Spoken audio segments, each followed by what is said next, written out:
Cette rencontre a regroupé de nombreuses femmes responsables des ONG et autres associations de la promotion de la femme. Le délégué régional de la promotion de la femme et de la famille, dans son discours, a longuement encouragé cette initiative qui devrait œuvrer pour l'amélioration des conditions de vie des femmes, leur positionnement dans la société et la défense de leurs droits. Parmi les panélistes, l'on a retrouvé entre autres Chantal Kambiwa, Hildegarde Lobé, Rose Ikele et Thérèse Oum, sous la coordination de Suzanne Kalalobé. Comme l'indique du reste le thème de ce forum, les débats ont tourné autour de la CEDEF, la Convention sur l'élimination de toutes les formes de discrimination à l'égard des femmes. Il s'agit en réalité du traité des droits de l'homme qui est exclusivement dédié aux questions d'égalité des sexes. C'est un traité international de promotion des droits de la femme ratifié par le Cameroun le 23 août 1994. Et chaque femme devrait se l'approprier pour essayer de défendre ses droits.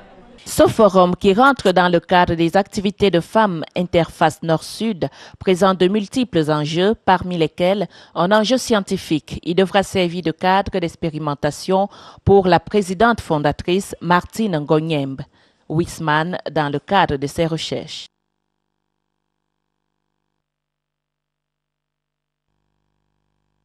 The Convention on the Elimination of All Forms of Discrimination Against the Woman, ratified by Cameroon in 1994, was the basis of the forum organized by women activists in Douala.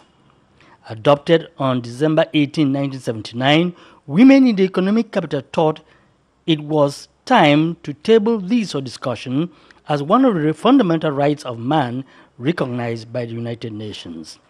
The women who gathered under the auspices of the Littoral Regional Delegate for Women's Empowerment and the Protection of the Family, Madame Emilienne Elong, said enough is enough.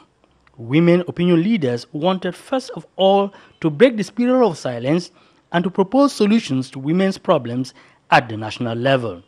The convention, the women recalled during their long roundtable conferences, should wage a relentless war against all forms of discriminations, especially against the woman. Finally, women, popularly known as Bayam Salams, in the economic capital were singled out as those who suffer most. They proposed legal actions to check these discriminatory acts.